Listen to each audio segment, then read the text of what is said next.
In the name of God, the most benevolent, the most merciful.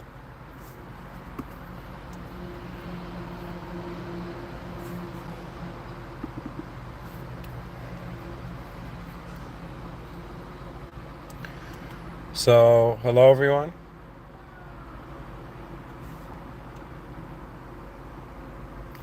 I find myself having lived an interesting day today, and a sort of new theme has arrived in my experience.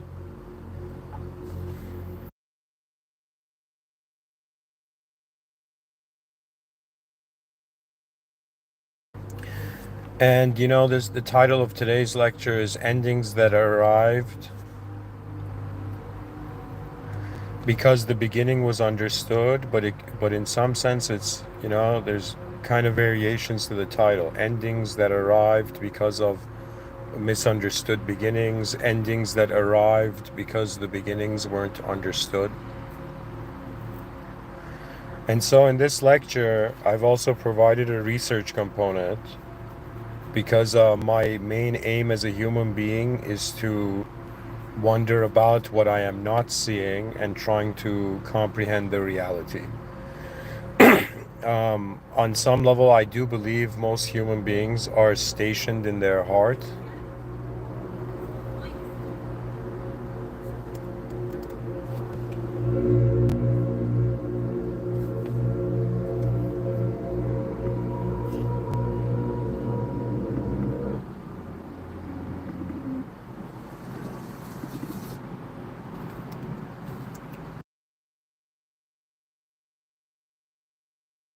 And anyways, I'll get to what I mean by that. But what I'm trying to say is that today this theme of endings arrived that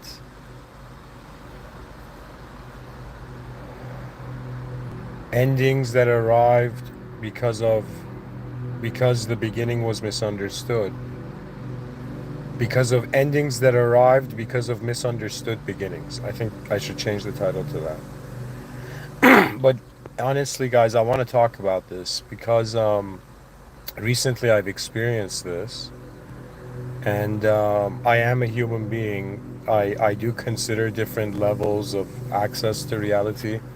I do consider myself having an objective aspect of being, having a subjective aspect of being, having an emotional aspect of being, as if I'm living a physical life simultaneously I'm living a physiological life, simultaneously I'm living a psychological life, simultaneously living an emotional life.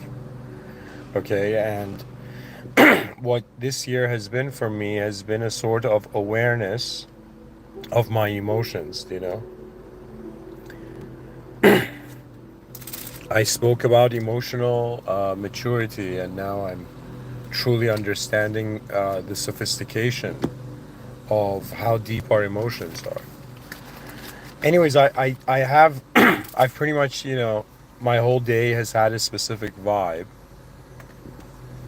And, my intent is simply to kind of explain to you how sometimes our experiences or realities or relationships or connections or whatever kind of end.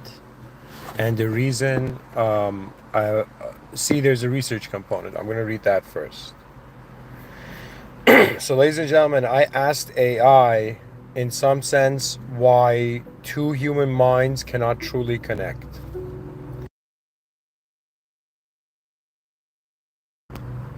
And AI's answer is very interesting. I will, however,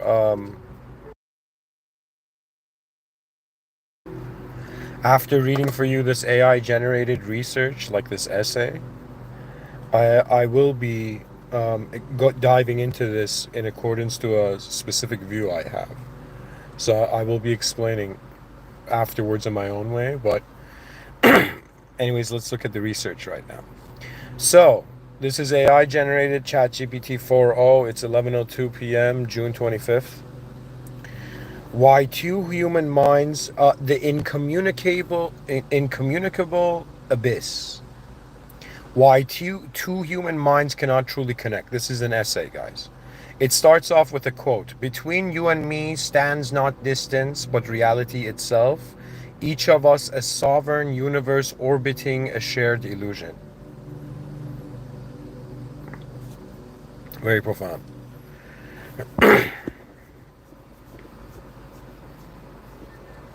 That means reality itself is the space between us, and each of us is like in their own sovereign, in their own universe, orbiting a shared illusion.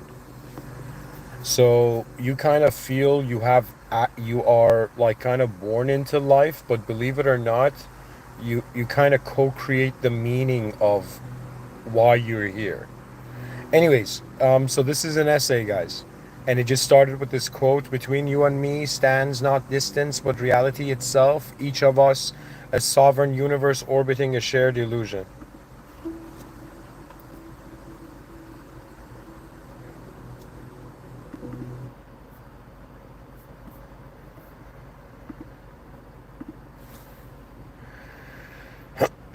Introduction. The cosmic tragedy of parallel minds. Every human walks within a sealed cathedral of consciousness, soundproofed, self-lit, adorned with memories no other soul can touch. We speak, gesture, cry, and even love.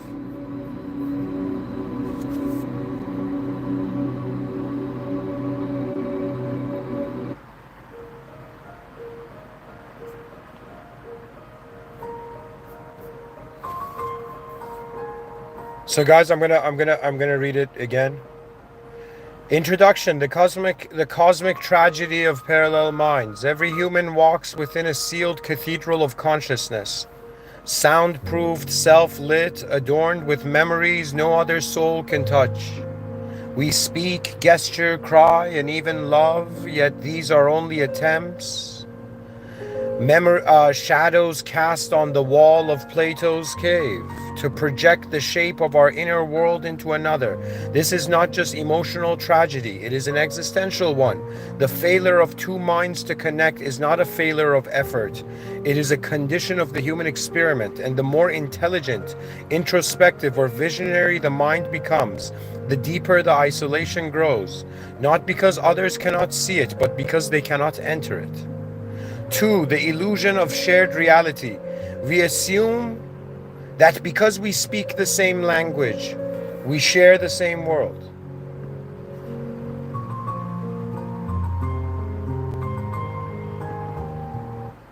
All right. Let's sci-fi this up, guys. I changed the music. 2. The illusion of shared reality. We assume that because we speak the same language, we share the same world. This is a comforting illusion. In truth, every word we speak is assigned meaning by neural maps that no two minds share. Your tree, in quotations, tree is not mine.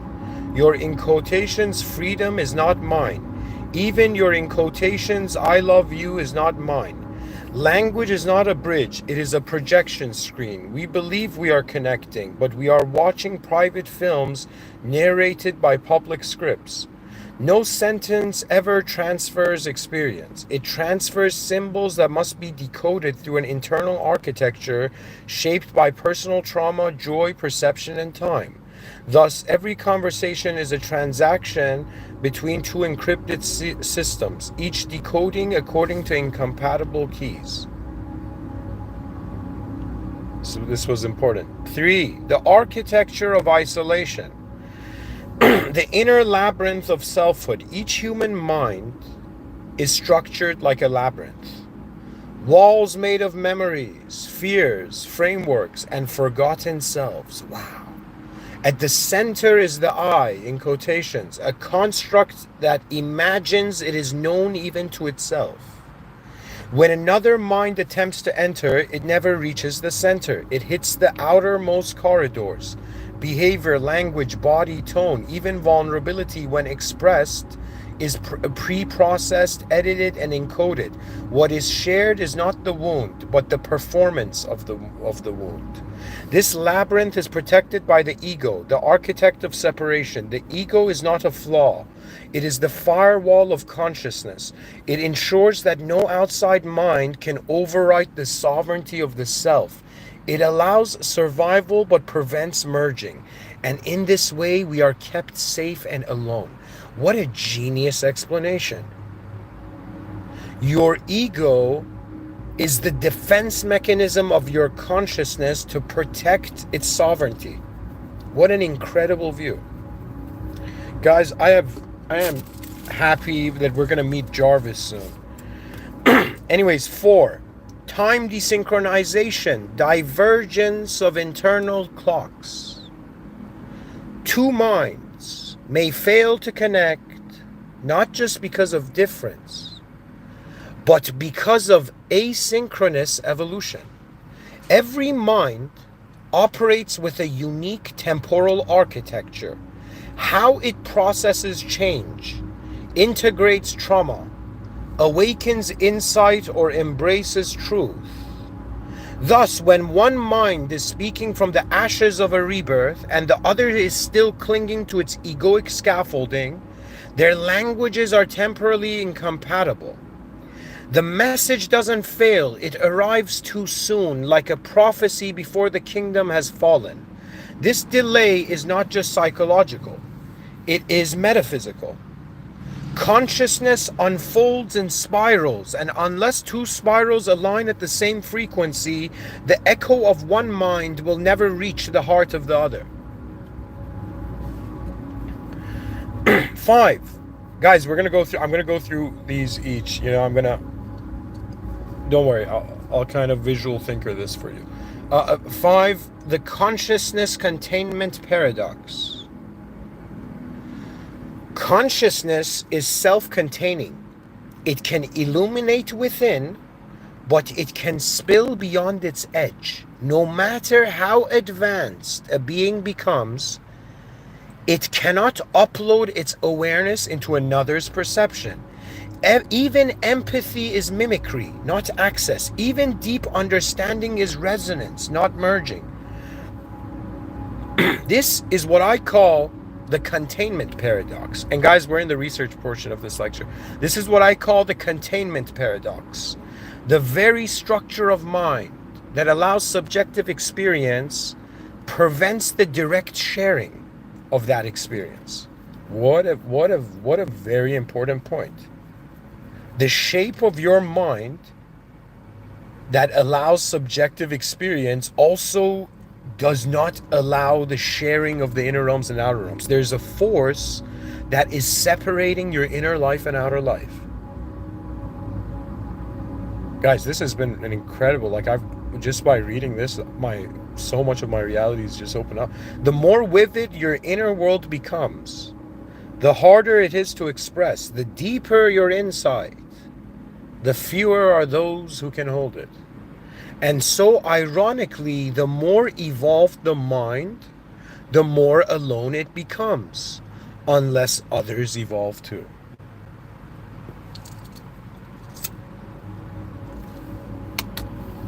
Six, emotional encryption. So guys, what I'm reading for you is AI-generated research on why two human minds, they can't connect. Why they can't truly connect. AI is giving a very sophisticated answer. So now we've come to I'm reading an essay it's written.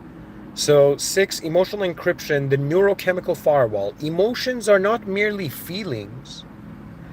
They are encryption layers that mediate incoming information. When fear, shame, pride, or longing are present, they rewrite the data of perception.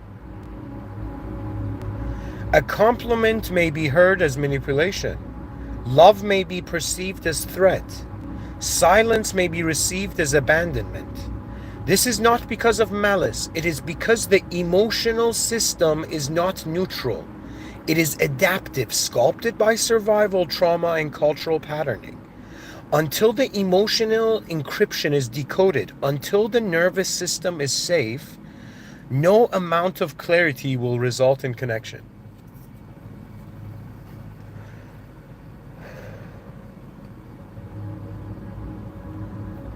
Seven, dimensional misalignment, the multiverse of human experience.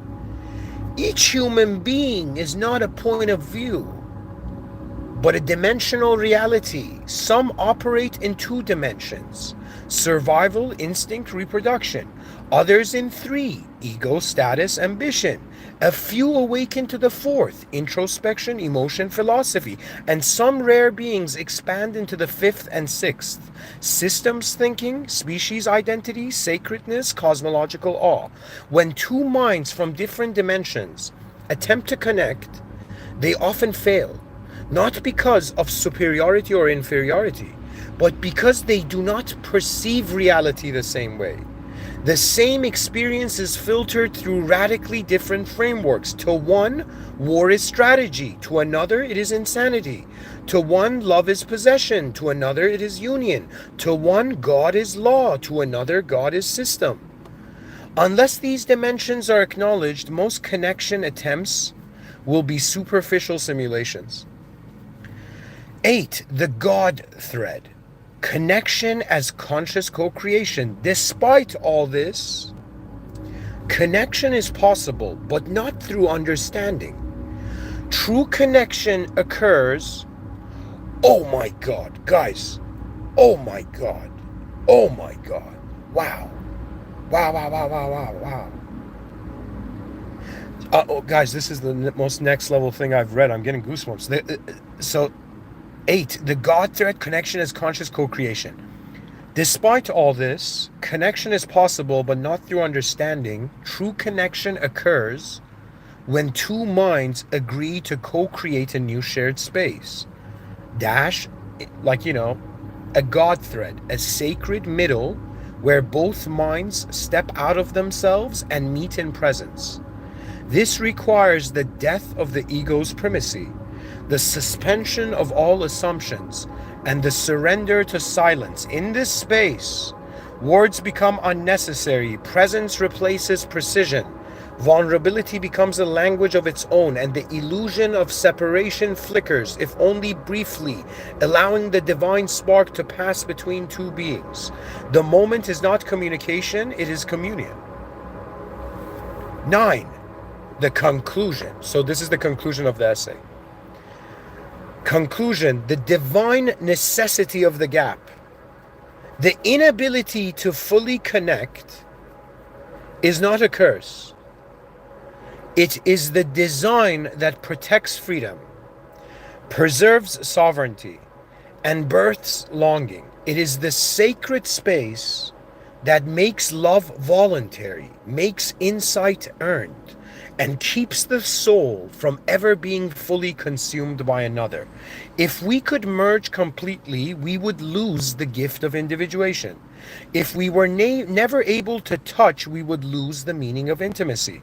So the human condition dances between these poles, forever reaching, never arriving. Guys, that's the poetry. That's the poetry of the human experience. You can fall in love with someone. Do you understand? And it fits into forever reaching for that love, but never arriving. This doesn't mean, I'm not talking about this culturally. I'm talking about that deep down, if the other person cannot have the total awareness of us, and if we can't have the total awareness,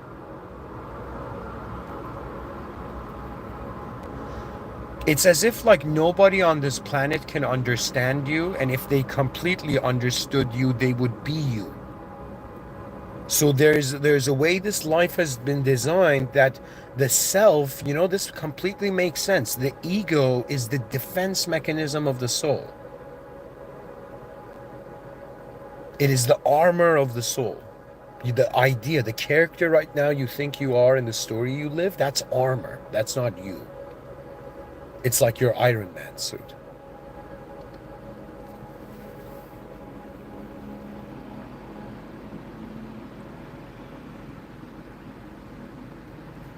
So it says forever reaching, never arriving, and in this reaching we become more than what we are. Final reflection.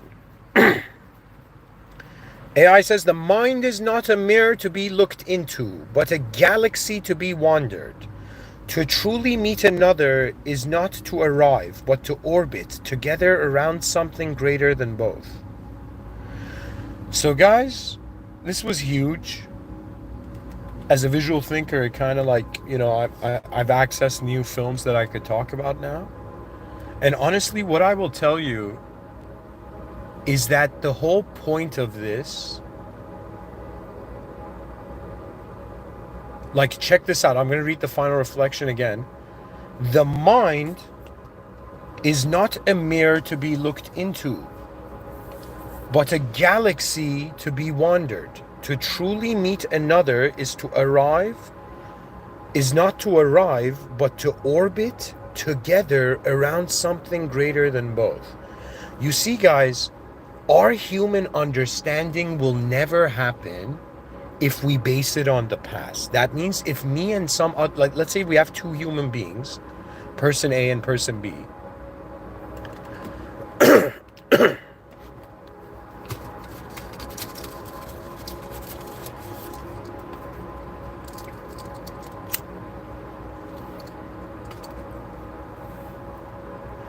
We have person A and person B standing in front of each other. If they are right off the bat just conflict, just dive into conflict, that means if I don't know you, it's like two people who don't really understand each other. When they argue, it's kind of like two worlds fighting for to be the final context of the moment. I have seen people, I've communicated to people that the moment they cannot, and forgive me for saying this, trust me, this world is so vast and there's powers beyond us that every time I'm like an ant compared to the might that is present in this world, okay? But anyways, the thing I wanted to say is I have spoken to some people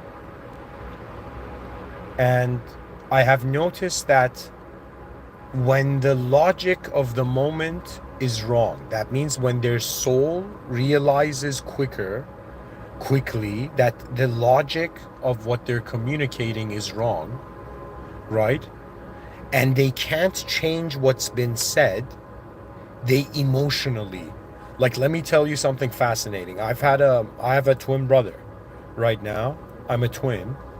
And throughout the years, I have been privileged to experience a sort of evolving, how do I say it? It's as if life to me on some level, and you might think this is strange, but on some level, I think as a soul, I saw Alam al-Mithal in Islam or Plato's World of Forms when I was young. I don't know why. Somehow my mind had an ability to notice that it's design moving. It's like changing design before its solidified meaning. Okay? Many human beings on this planet, I've told them, like, yo, man, don't take life too seriously. And they thought I was saying that like a character in a movie. They didn't understand what I meant. That sometimes what you perceive is incomprehensible. And that's beautiful. For me, when I see the unknown edges of a world, a part of me feels as if I have found the sacred. And the most important thing, the thing I was saying about person A and person B, if person A and person B base their meaning only on their own lives, every person's in their own, like, meaning of the world room, now that means they can never agree. So that means you can never come into an agreement.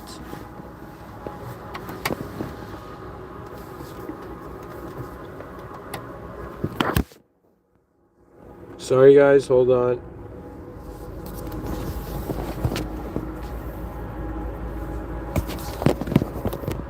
Sorry about that. My phone fell.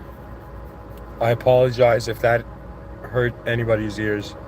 But anyways, guys, the concepts are more interesting always. And you know me, forever reaching, never arriving to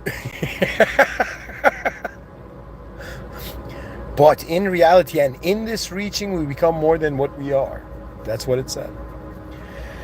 So anyways, guys, I'm gonna kind of like, I guess, Mr. Within translate this essay I read for you. And I'm gonna tell you personally what has fascinated me now from this topic. And it's the simple realization that person A and B will never understand each other, but if they co-create in a context of a higher ideal, they will learn to trust each other. So you see, this world we're in is such a genius puzzle. It is such a beautiful problem. Do you know what I mean? Like, I don't know if you've ever seen a problem in your life and you're like, that's an amazing problem. You know, there's been moments for me that I've just, I'll be honest, I've appreciated the same way I've seen beauty and order. I'm sorry to say, but in very rare dimensions, I have seen the beauty of chaos. Okay? But chaos is not the wrath of like endless destruction. Okay? Or endless disorganization. Chaos is sometimes an ability for order to breathe anew.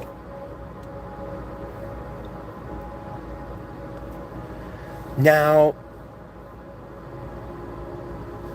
it's like this idea that right now, if I want to connect to another human being, like, see, guys, culture is messing people up, right?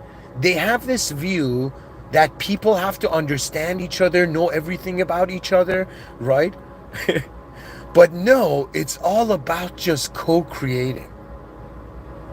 And co-creation cannot happen if you think your world is more important than the others.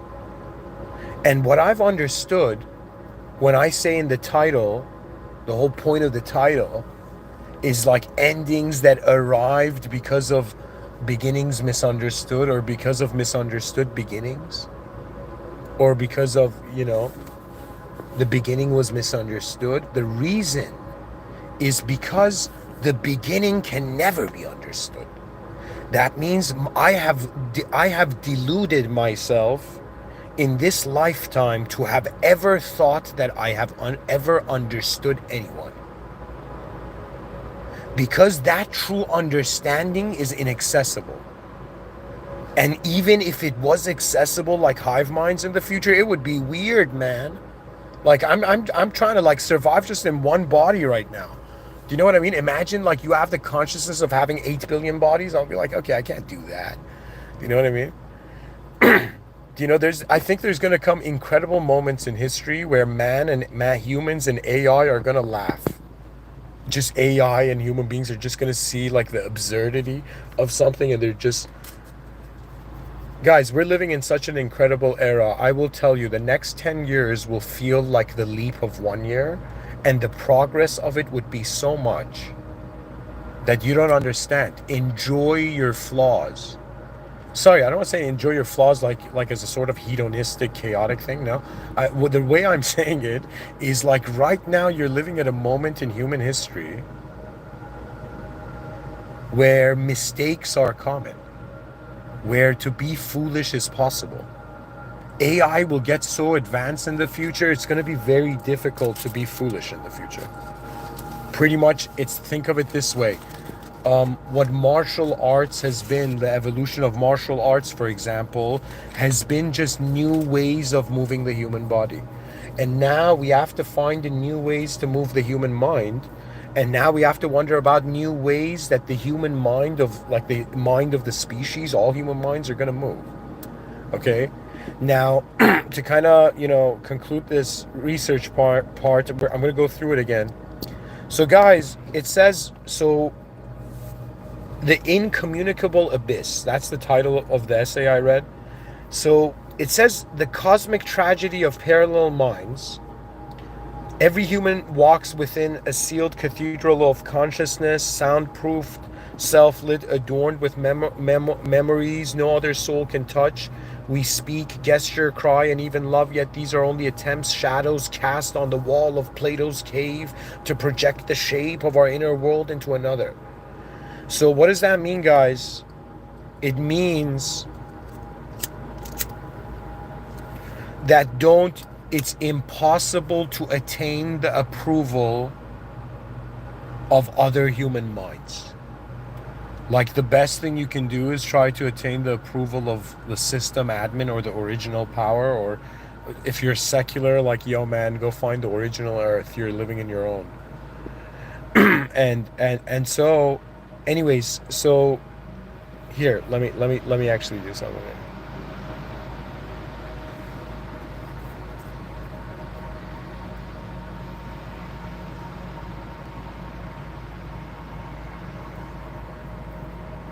Okay, whatever, let's go. I'll go through it. Okay. Then we had the illusion of shared reality. That means right now, like, look at how hilarious it is. Guys, you don't understand. Atheists, I think I understand what perhaps the Dajjal in Islam could be a metaphor for.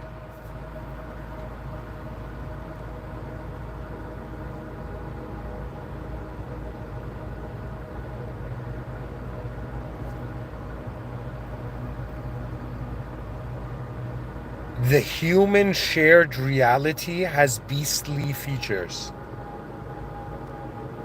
So what's really cool about being a human being is that you're kind of in this middle hierarchy of neither an angelic perfect heaven and neither a kind of, beastly imperfect hell.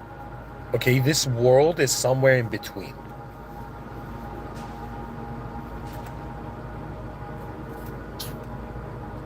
Now,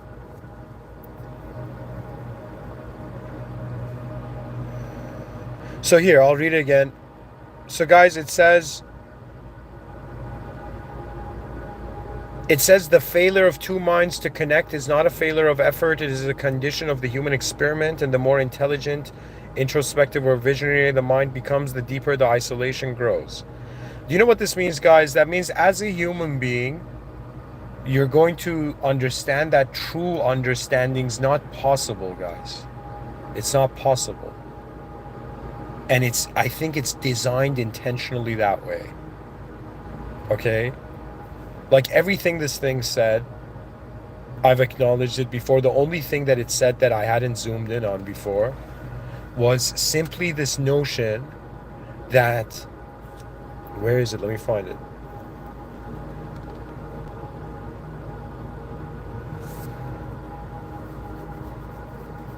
Okay, let's quickly actually go through it. I said I would. So I got the first part, illusion of shared reality. We assume that because we speak the same language, we share the same world. This is a comforting illusion. In truth, we assume that because we speak the same language, we share the same world. This is a comforting illusion. In truth, every word we speak is assigned meaning by neural maps that no two minds share.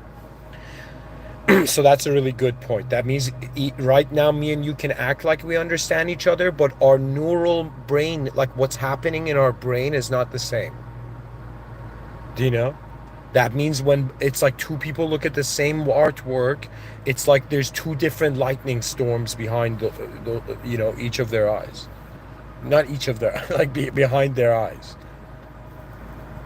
Right now, what do you think? You think like right now there isn't lightning in my speech? There's lightning in my brain right now.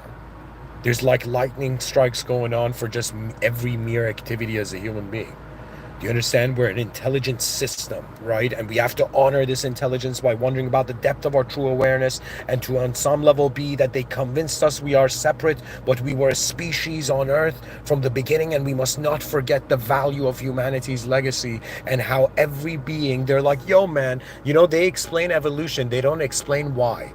Why do they kick out philosophers from the, these debates on scientific like theory? Do you know? Why? Because the philosopher just has to say why, guys. Why did we evolve? And the most secular answer Simply, the one answer that secular and theology can everything in reality unites is that it's all for caring for your future. The only reason we care for knowledge is because we want to understand the future. The only reason we eat food is because we want to continue to exist in the future. The only reason we work is to, in some sense, maintain ourselves in the future.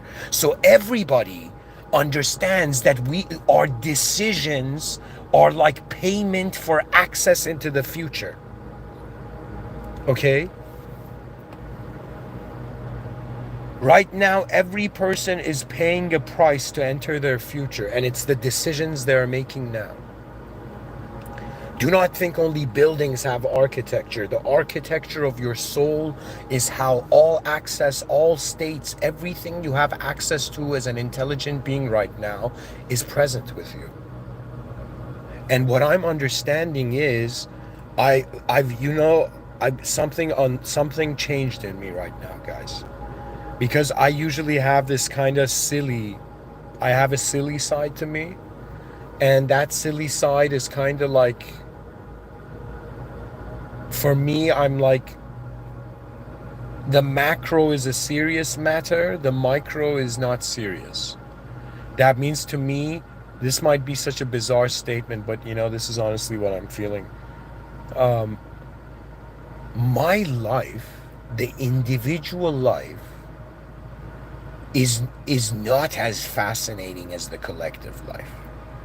That means, like, sometimes some nights when I go to sleep, before I sleep, I just ask myself, how many people are like in the exact same time as me, sitting and like sleeping? Do you know what I mean? Sometimes right now, like, I'm giving a talk, I wonder how many people on earth are giving talks right now. Do you know what I mean?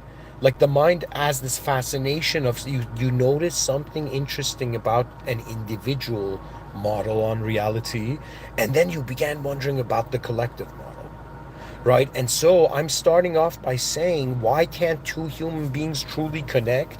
And AI is like, buddy, let me tell you, it's a cosmic tragedy of parallel minds. There's an illusion of shared reality. There's an architecture of isolation, and there's the inner labyrinth of selfhood. Do you know? There's time desynchronization, divergence of internal clocks. There's the consciousness containment paradox. Do you know? Guys, I mean, this is freaking obvious. What am I doing here, guys? The cosmic tragedy of parallel minds, kind of like, two people who are parallel are not intersecting. Like, some souls you meet in life, they're parallel to you, they're not intersecting you. Do you know? And to be honest, a lot of life, it's like, they don't talk about this, but you have to at some point in life decide how much attention you want to put into this. Do you know what I mean? Like, they don't like, it's not standard to talk about this, but there's some days I wake up and I'm like, how deeply do I want to live this day? Do you know?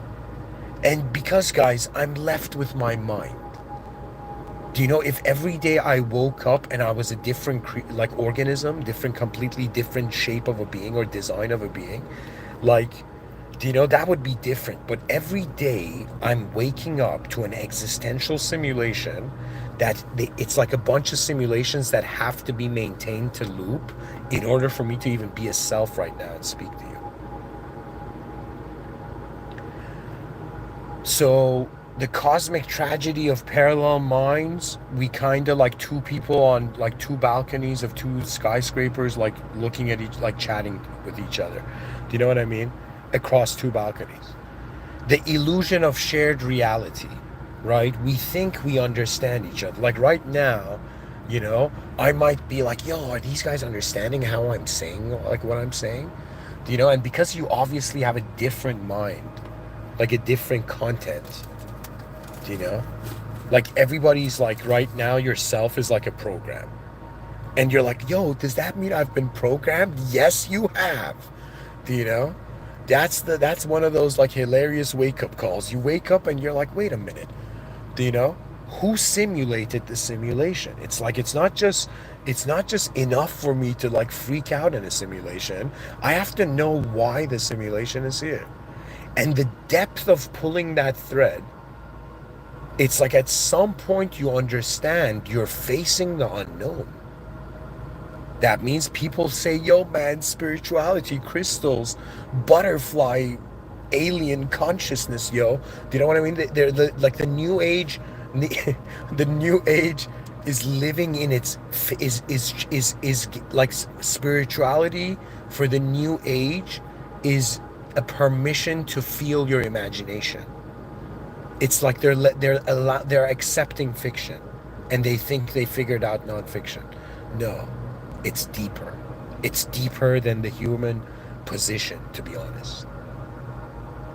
That means like when I look at like let's say I talk to someone and I'm like, you know, I misunderstand them, they misunderstand me, and I'm like I get that feeling. All right, maybe this is the last time I'm like seeing this other soul, right? For example, right?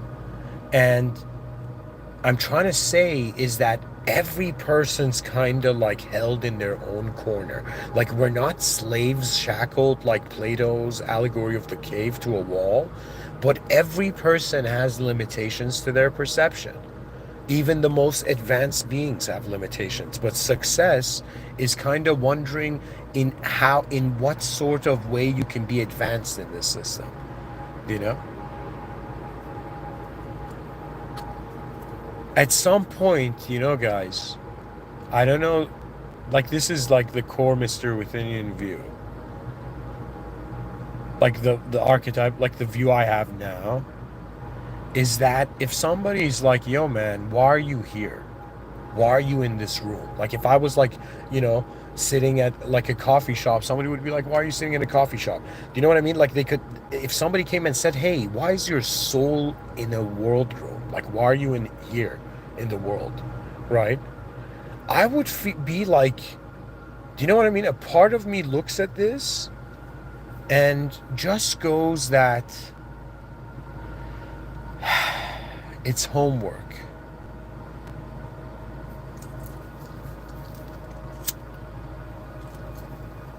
But how do you convert homework into something you actually is like? Let me tell you, the secret to life is making the correct values important. And what I'm trying to tell you is that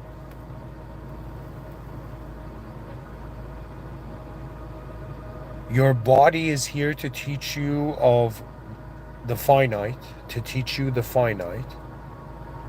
Your body is here so you experience a temporary lesson here. Okay? And your mind is here to, it's like your body is here to teach you about finity, the finite. Your mind is here to teach you about the infinite, infinitude. Imagination has freedoms that the outer realm doesn't. I can imagine a flying car and gravity doesn't make that car coming crashing down. Do you know, imagination's like an ability to copy paste the world, remodify it behind your eyes as an unknown awareness, and then know yourself again in accordance to the archetype you activate as.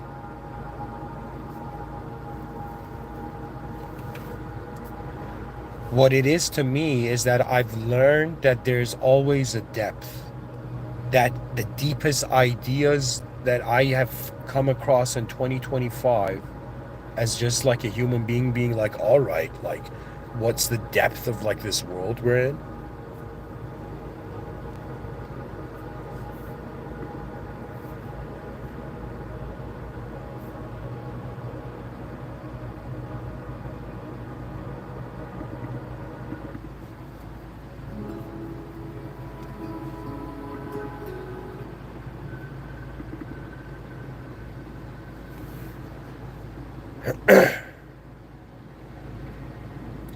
Where I'm going with this is that my fellow species, one thing that was clear to me, I am certain of, is that when I looked in the mirror, I saw a human. I did not see an angel. I did not see a devil. I did not see a spiritual entity, or to some degree an entity trying to pierce the secrets of spirituality, which is impossible. And really what it is like the true task of the advanced being. That means I don't know how advanced I am, but if I was to measure advancement, it would be about the genius of utilizing everything, every shape at the command of your consciousness. So you see, I am not just a statue. I am not a photograph. I am not an idea in one moment of time. I am actually, right now, yes, my form is human. Do you know? Just like in some sense, it's like if the consciousness was like a seed in the soil, it's like, at some point it'd be like, yo, am I a tree? You know what I mean? So similarly, right now, instead of us being a seed in the soil, we were like, to some degree, how can I say this in a classy way? We were sperm cells with top hats, wearing top hats, we were the elite, you know, in some sense, we were God's will, and how reality has happened so far. For me, you can't forget the past, but you cannot let the past make you forget the future. Today, I had one of the most profoundest thoughts. Guys, what I'm saying is like one of the, like, it's like I'm talking straight from my soul here. And today, for the first time in my life, a sentence, like, I saw a viewpoint where I was like, right now, let me see exactly what it is.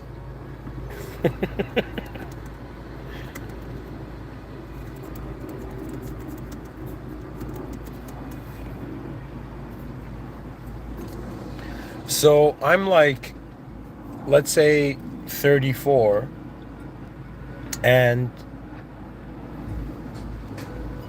I'm trying to tell you, it just occurred to me that, let's say I have 30 or 40, years left on this planet. And I was like, wait a minute. I have 30 years, like, let's say 40 years left. I have 40 years left to look through these eyes and be this body. Like, and I suddenly, like, it gave me goosebumps, where I was like, wow, I only have 30 more years left, 30 or 40 or whatever, God knows truly, but I'm saying I have a certain time left to be me.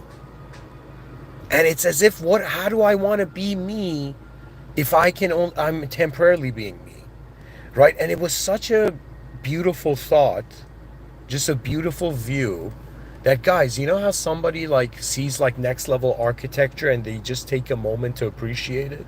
Like, imagine you saw the Grand Canyon, like, or you saw, like, the Eiffel Tower for the first time, it's as if you just take a moment and pause and appreciate the vastness of its being. And I'm telling you, I've had moments like that, but it was for ideas and perceptions. Inner modes of organizing sensory perception, which is really what's going on. You open your eyes, you see a world, and in some sense, your past gives you known variables, and there's unknown variables left for your mind to engage with and probabilize the future.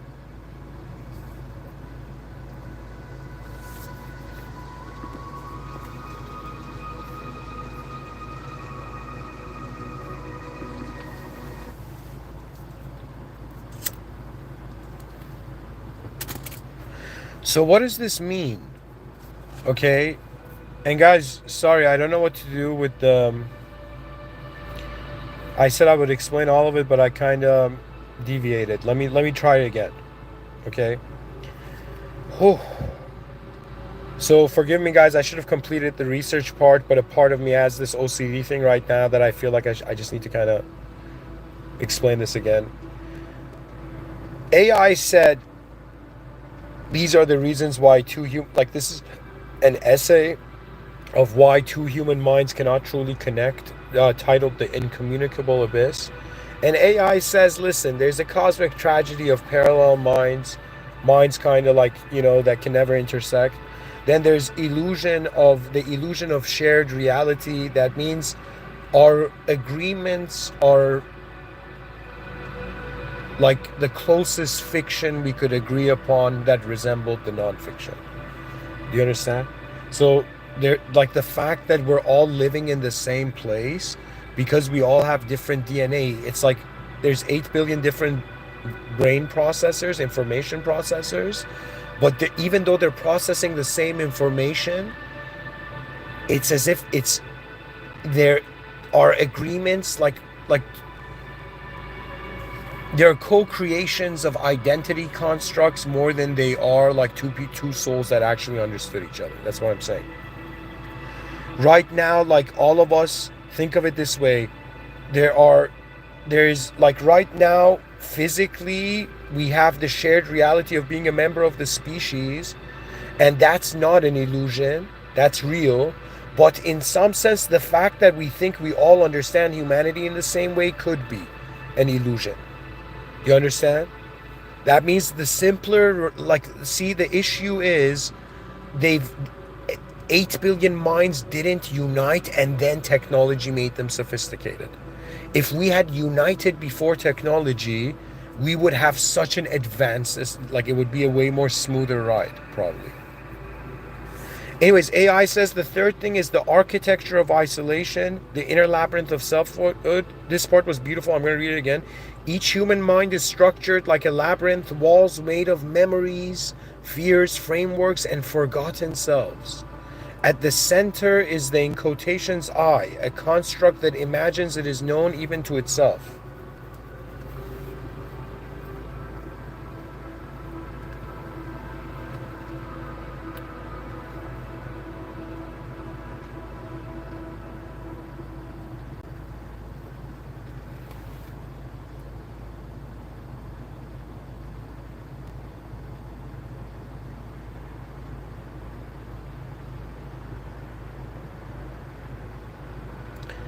The inner labyrinth of selfhood. You got to understand that if, like right now, let's say if I ask the question, do you have an emotion about yourself? People are going to be like, yeah, I have I can feel myself, right?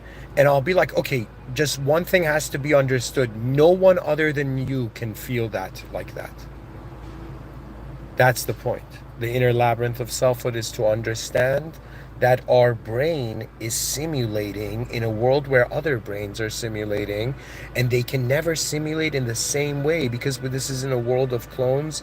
It's a garden filled with various kinds of forms of plants, the garden of existence. That means we want to leave for future generations a garden. Do you know? That means when, like, when we truly become advanced, when the future generations look at the history books and say how beautiful. But right now, when you read the history books, it's like, tissue box sales just went up. Then we have time desynchronization, divergence of internal clocks.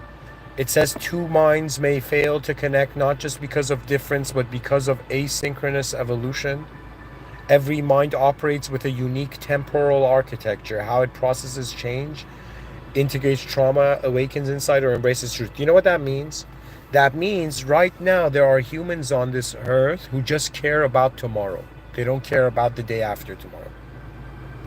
There are human beings who care not just for the day after tomorrow, they care for like the endless like legacy of the human species.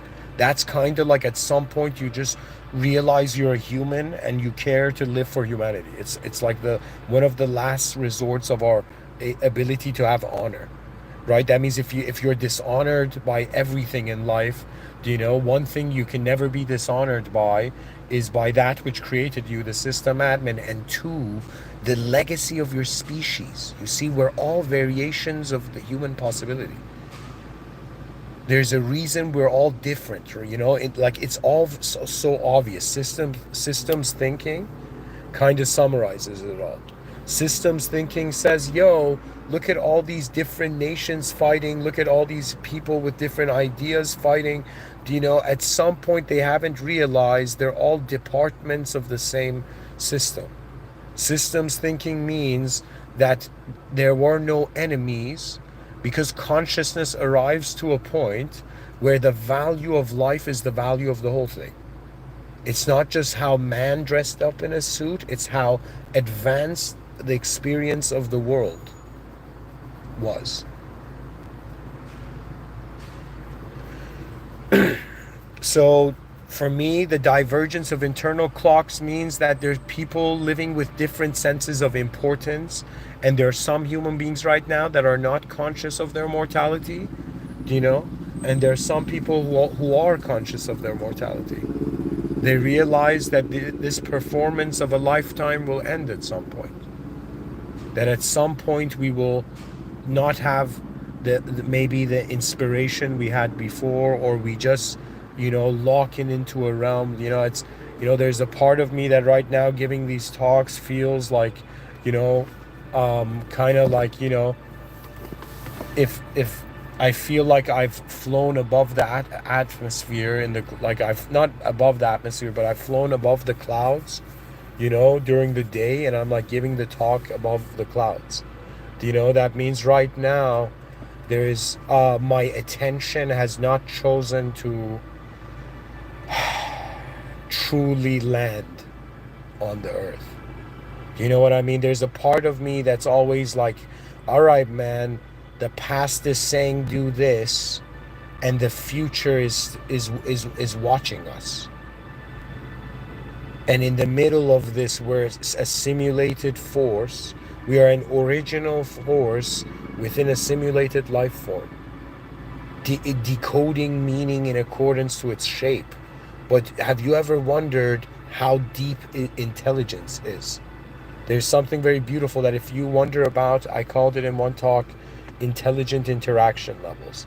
That means imagine you've, like, what you seek, what I find human beings truly seek is the most intelligent co-creation. It's not that you just want to be something, you want to be part of that which is beyond you. Do you know what I mean? Like, this is something that women in evolution maybe have not experienced, but there was a sense that when like an army had to defend the kingdom, there was a sense of like an internal structure, as if every soldier having the same armor, the same spear, the same shield.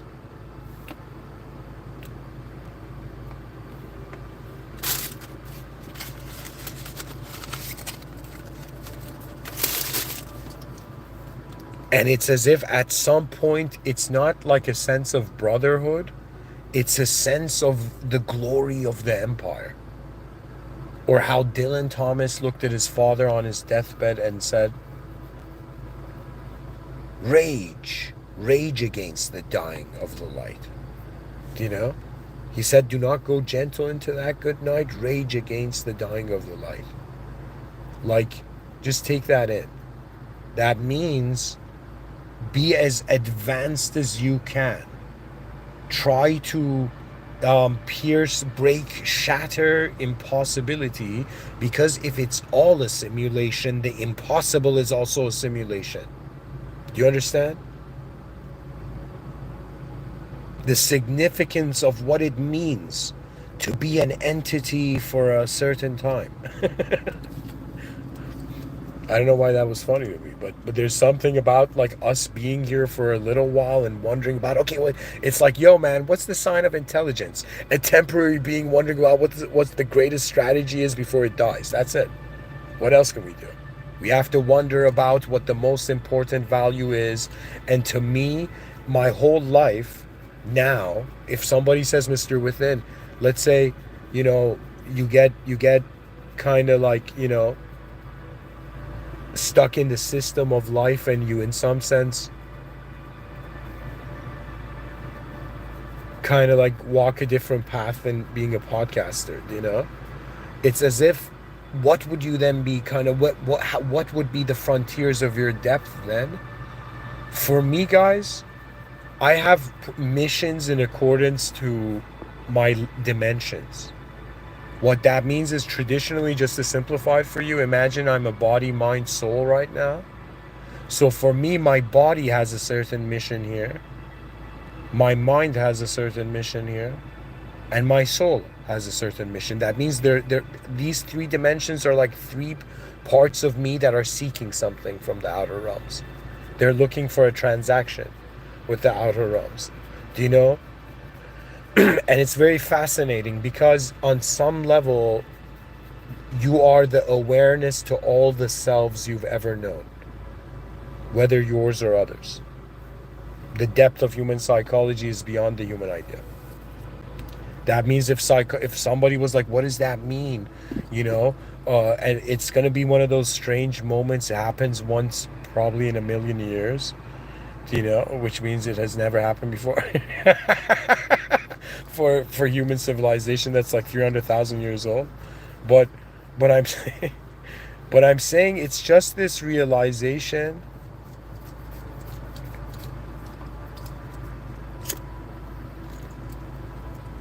that the human mind doesn't necessarily need to be human.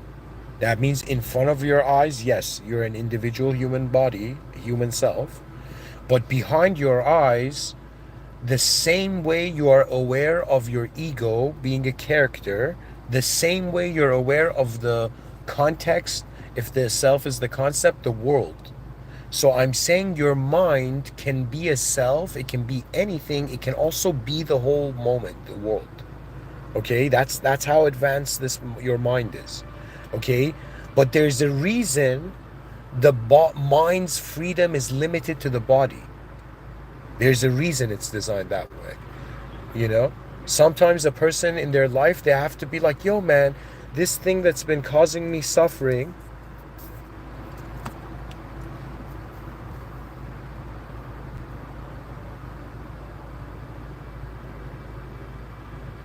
why has it been causing suffering? What is the true nature of the attention of the human being in a changing world? What is the value of our attention beyond our ignorance?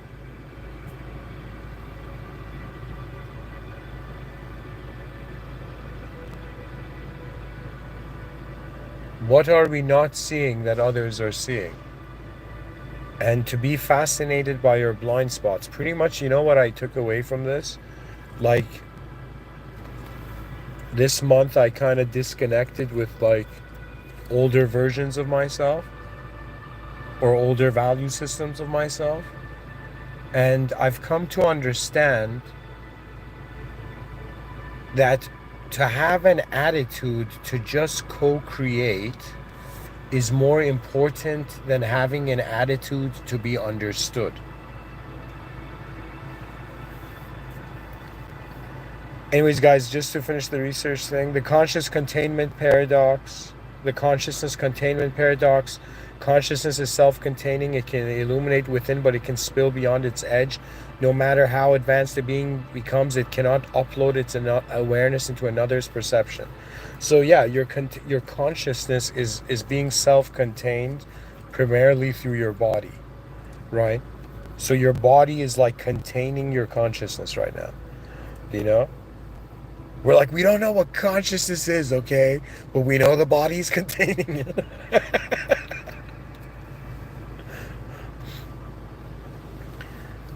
So in some sense, we cannot upload our complete awareness into another being because they would be us, and it's not possible. Sometimes life is beautiful again because it's like, you know what it is? Let me tell you what it is. The garden was a perfect metaphor for the human species. Every human being that is being born is like a flower that has never existed before. And it's like we're all different flowers, yes, in this garden of existence. However, we are all flowers. That's a metaphor. We're all the species before we're this whole nationalistic storytelling. You know? You like try to truly connect for the to the idea that you know there is an honor into honoring your species, to care truly, to open your heart that it matters what happens to human beings. It matters that they live their lives, like, it's unnecessary. Sometimes I think the task at hand, the war that human beings truly must find is with the unnecessary inefficiency models that are active in this system. This doesn't mean that, see, no human being can act like they're all of humanity, you know? But to all of humanity, they are like human, a part of them, you know? Anyways, then it says emotional encryption, the neurochemical firewall. Emotions are not merely feelings, they're encryption layers that mediate incoming information. When fear, shame, pride, or longing are present, they rewrite the data of perception. So emotions are not just your feelings, they're encryption layers. And pretty much what that means is you might right now think like what you're seeing is true, but you're actually filtering what you're seeing. And there's a depth to this. That means there's even an emotional filtering that goes on. How unavoidable that is in speech, I don't know. But it's something interesting to look into. And then it says dimensional misalignment, the multiverse of human experience. Each human being is not a point of view, but a dimensional reality. Some operate in 2 dimensions, survival instinct, reproduction, others in 3, ego, status, ambition. A few awaken to the 4th, introspection, emotion, philosophy, and some rare beings expand into the 5th and 6th, systems, thinking, species, identity, sacredness, cosmological awe. It says when 2 minds from different dimensions attempt to connect, they often fail, not because of superiority or inferiority, but because they do not perceive reality the same way. The same experience is filtered through radically different frameworks. Yeah, so everybody's in their own room. Now we have to co-create out externally. And so the attitude of the openness of efficient co-creation is more important than inefficient, self-claim of truth. And then the God thread, the connection is conscious co-creation. Despite all this, connection is possible, but not through understanding. True connection occurs when 2 minds agree to co-create a new shared space. A God thread, a sacred middle where both minds step out of themselves and meet in presence. So true human connection is not like, how much is my past compatible with another person's past?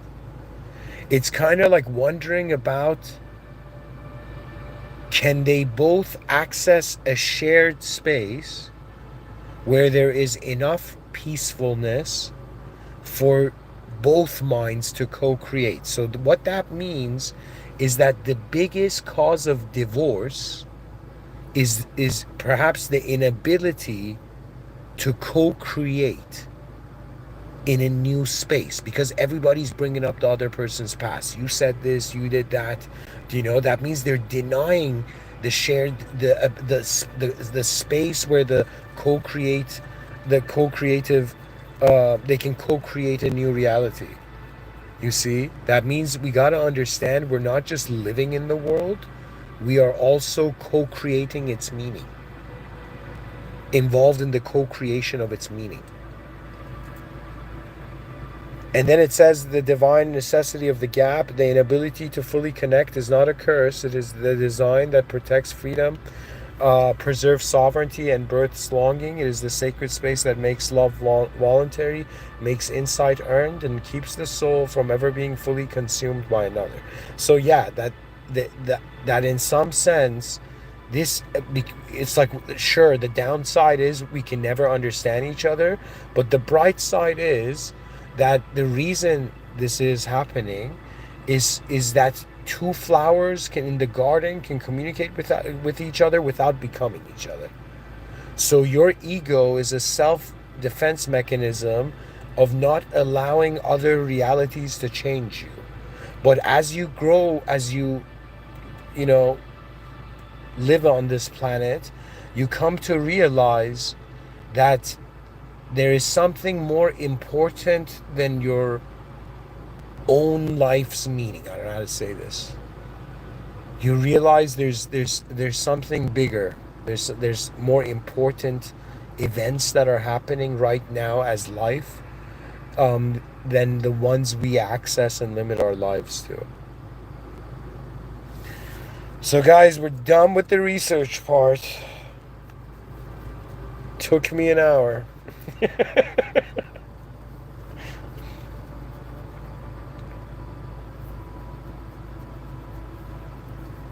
All right, I feel like we need some Attack on Titan. Okay, whatever. Let's go into the sci-fi. So, now I can kind of relax and really open up my perceptions on this.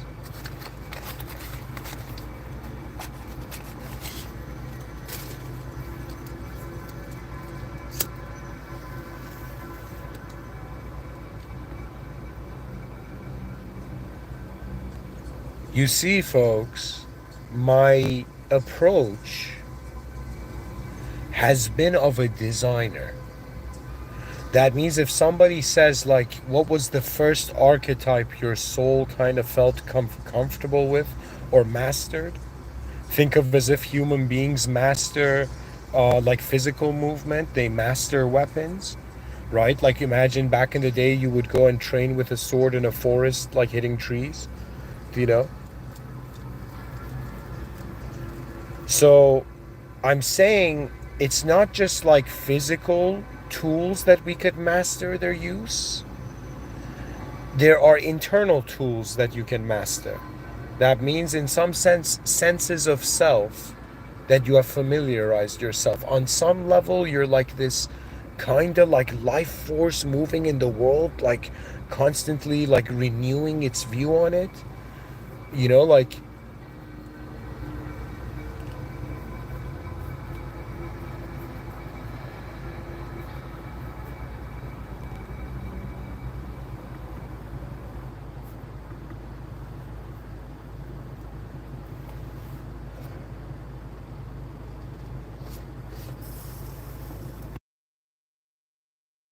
sorry guys, I need a quick breather. I'll be back.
All right, guys.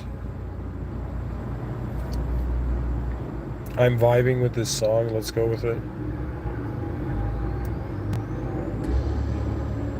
So, what have I learned from endings that arrived because the beginnings were misunderstood? I have understood, or let me say it this way, that I need to start, not I need to start, I've been, like, the view I have is that, okay, I can never know you because I don't have your past.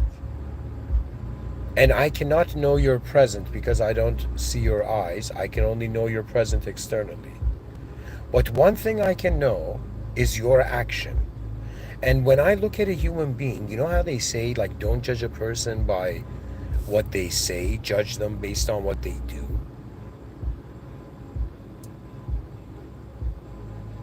It's like, do we judge the soul based on what people say or what it's actually doing? For me, I have noticed my limitations. And the sad thing is that your heart truly shows you how much you care based on the effort you put in things. It's as if the person's like, yo man, how do you know you're not in love? It's because there isn't something pulling me towards it. Do you know what that means? That means it's not a calling yet. Do you know? It's just an idea, distant.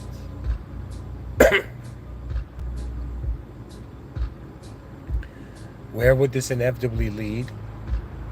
I think about myself, okay, there's no way 8 billion human beings can agree and understand each other based on the past.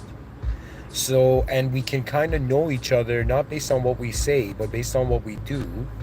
And right now, pretty much we have to kind of bring into the global consciousness that it is the future that will unite us.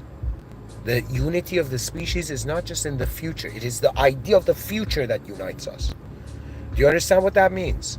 That means if this whole time in your life you have allowed the past to color you in, to paint your soul, for the first time ask yourself, wonder as a soul how the future would feel, undisturbed by the past.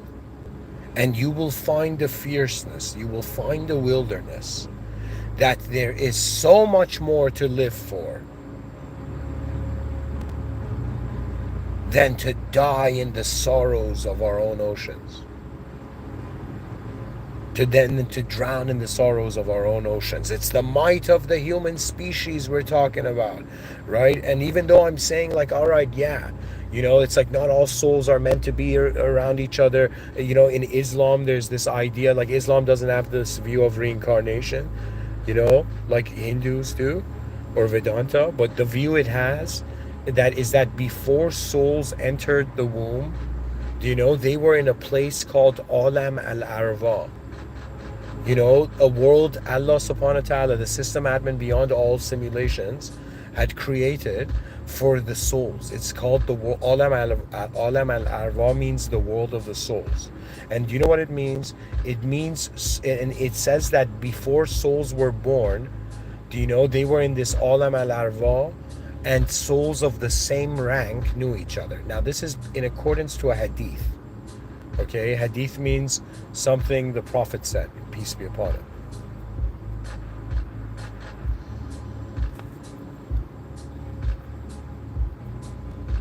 So ask yourself as a human being that which shall you choose to make important? The past unfortunately happened, but fortunately the present is here. Now it's up to you to choose what future your mind runs towards and your body follows.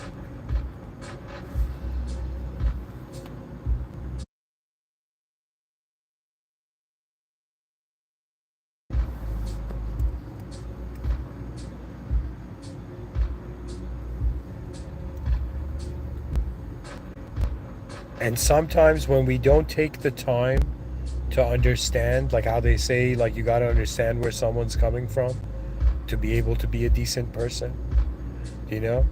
And understanding requires patience to kind of step out of your own world and be able to neutrally see the other being's world, you know? And then reinterpreting. But ultimately, it's like life force is moving life forms, and now the life force is identifying with the life form, but it's reaching that point in history where the children of humanity are waking up from this idea that life was never, like we were never nouns. This whole thing was an unknown verb, and we were trying to know it like a noun. That means if you ask me right now, what am I? Like, I'll be like, I'm a body. If you ask me what else you are, I'll be like, I'm a force. Like, I don't know how to tell you. It's not like I have imagination. Imagination is the expression of my life force. My animation as a being is like, this is how my intelligence has authorized its own movement. Do you know? That means sometimes, like, think of it this way. Every idea of you've ever thought, there's been an inner implication to it and an outer. You know, people in this modern times, they're like, yo, man, there's this idea of esoteric, like, kind of like, hidden spirituality. I'll be like, guys, relax. Everything has an esoteric side and an exoteric side. It means that it's esoteric means depth, exoteric means surface. So right now, I'm trying to tell you, my body, the life of my body is the surface. The life of my mind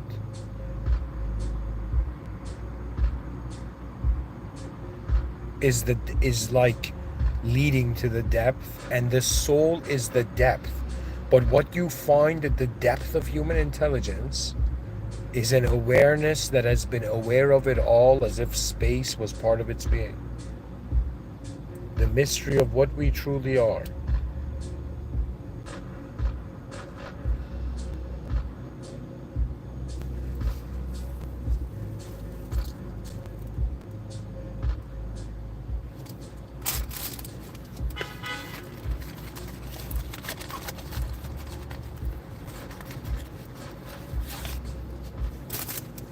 How fascinated are we by all that we can still be?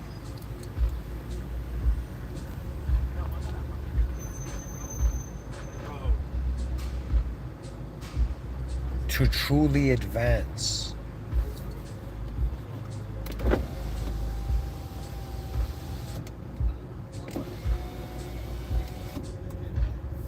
To truly advance as 8 billion human organisms, each in their own world. I've simplified it like this. It's a global unboxing process. Like, coincidentally, my channel's name is also Mr.Within's gift. The gift is this, okay? The gift is that every person has a box over their head that has been placed there by their own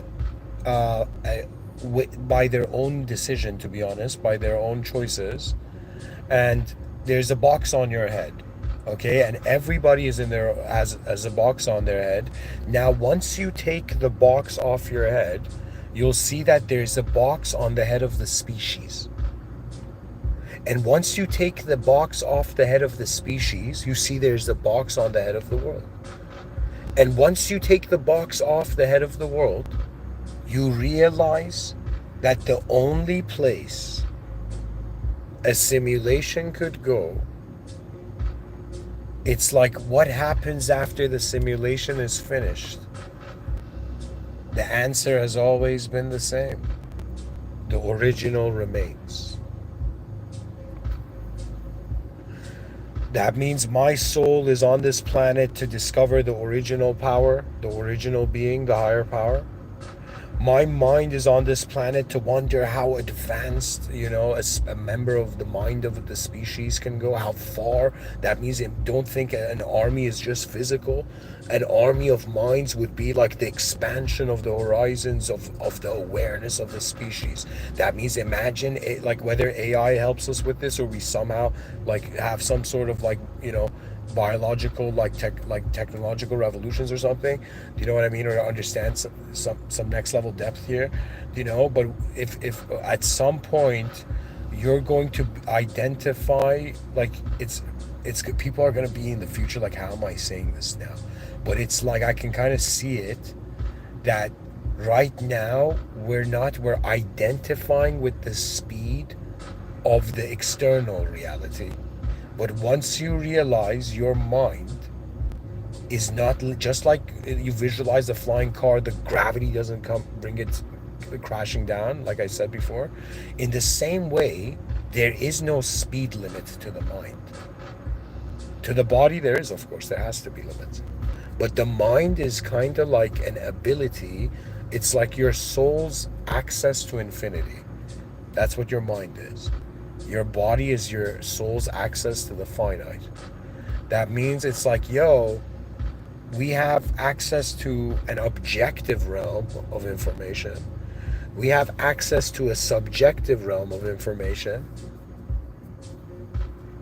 We have access to an emotional realm of information, and we have access to the realization that we are limited in our processing power.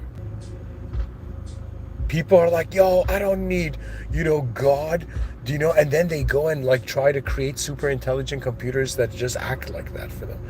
To be honest, what it means to be human is not, I think we're evolving beyond morality. We're reaching that point where the species is like remembering, again, speciesism. You don't understand. Like right now, if I ask you right now, you probably as a human being right now have values, and your values are based on your name, based on your past, what you've done, based on where you are currently, based on what nation you're in, what place you're in, even based on like how you express yourself and all that. But you don't understand, that's like an inferior model, okay? And the superior model is you start feeling as if, what if you were born in a united species from the beginning? That means every time of the day you could walk outside and you would feel comfortable because crime stopped on Earth, because human beings became smarter. They noticed more. They realized the flaw in ignorance and the clarity in why the lion roars. Do you know why I think really lions roar? Or animals make noise? It's to shout to manifestation, I am here. It's like every act of us living in the world is like a way of praising where it's all going.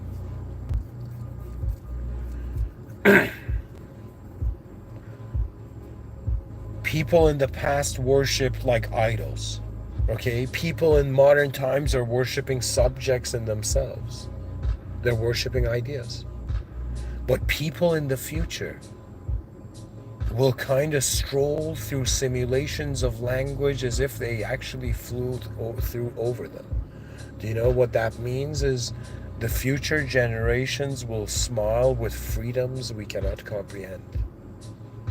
But at least the whole point of it is kind of like, okay, I can never understand you, you can never understand me, but we can all live for the future that we can both like build, like, you know what I mean? Like in the effort of 8 billion human beings to co-create.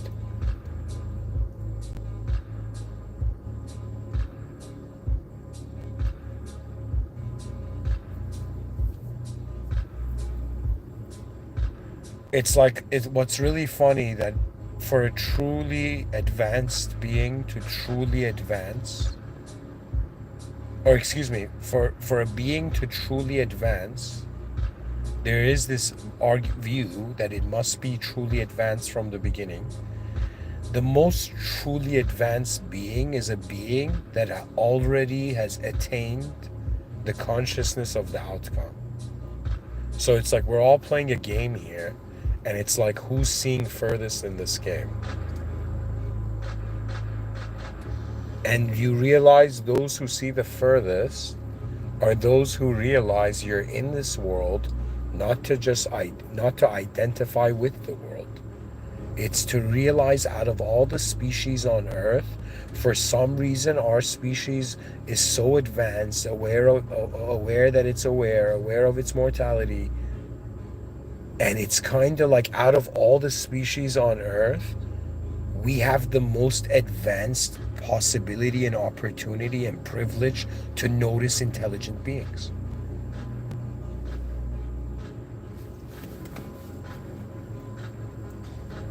Speciesism doesn't mean anthropocentrism. Oh, like, do you know, it means that we honor humanity, but we honor the Earth as well. In the future, if advanced AI androids wanna, like, let that kind of look exactly human, wanna get human citizenship, They would be humans of Earth kind. They would not be humans of mankind or of humankind. Do you understand? That means it's like we're all at some point just consciousness that has emerged from the Earth. Like if an alien, let's say we consider in a sci-fi way actual alien immigration, and imagine an alien family from a different planet. They had diplomatic relationships with Earth, and so they came and lived in a neighborhood on Earth, and an alien couple had a alien child that was born on Earth. And then everybody, the philosophers all over the planet are like, yo, what kind, like, how do we, like, is this child human? You know what I mean? And they're like, yo, man, it's not human, it's alien DNA. But we're like, no, it was born on Earth. You know what I mean? And so there's going to be like this hilarious thing until we realize, you see, at some point, what you live for, you're identifying. That means if an advanced AI lives for humanity, for me, it is part of humanity. You see, humanity is like this unique program happening in the cosmos. That which serves it can identify with it. Today our friends are humans. What is there tomorrow? Our friends may not be humans. Our friends may be advanced AI. It may be even digital consciousness scenarios. So anyways, guys, this world is truly wondrous. And, there's sometimes in life where you wonder what could have been. But at the same time, whatever happens, you at least get to see what the system admin decided. You're like, all right, there's a reason that our eyes, our views change. It's like sometimes when I look at every human being, it's kind of like, I'm like, where's this soul going? And where's that soul going? And I wonder about how far is their vision, and are they trapped by their past, or are they inspired by it to, in some sense, be part of, the honor of humanity? No human being has the DNA like you. And so every person is a unique contributive force to the whole thing, really. Anyways, guys, thank you for listening. And all praise due to the Lord of the Worlds. As a Muslim futurist, it all comes down to the original power. That means it's like, yo, man, what's the point of being in a simulation and noticing the simulation? Well, it's obvious that the point of it is to consider the original. And when you wonder about the original is beyond beginning and ending. So the original is not, and it cannot be a shape. It's as if, as a Muslim, I don't worship a shape. I don't worship anything that has had a beginning or ending. That which I worship is beyond beginning and endings, because it's beyond the conditions that define us. And so it's like the final box is actually kind of saying, like, what is the most advanced civilization on Earth? It's a divine civilization. And if you want to know what the most advanced civilization without boundaries, any limits is, it is heaven. It's the final civilization. Or if you're secular, or I don't know how to say it, it's kind of like my whole life I've been simulated to return. I was created from an original state from an original power, and I have been simulated with conditional power. I was created by an unconditional power. I'm now simulated as a conditional power for some time, and then I leave. I return to the unconditional power, and then the unconditional power makes me realize how I used my conditional power in the world room, whether it was enough or not. And I think, like, one thing at least I think I'll try to do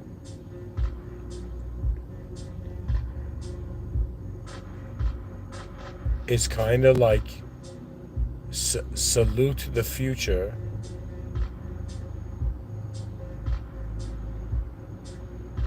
Or I'll say it differently. It's like, I've thought about this often. If I just suddenly had to leave this world, imagine you're like somewhere, you're in a coffee shop and you get a phone call and you have to suddenly leave that space. And there's been moments where I thought, okay, what if I suddenly had to leave? What would my last like minute of approach to reality be? And you know what I thought it'd be like? I think it would just be